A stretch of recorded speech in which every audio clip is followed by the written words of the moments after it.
ayan. Nandito nga tayo guys sa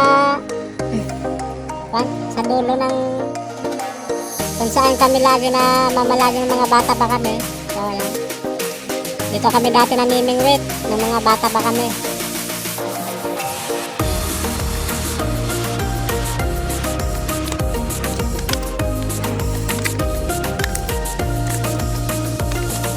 So doon napakaraming isda dito guys na pwede mabingwit guys.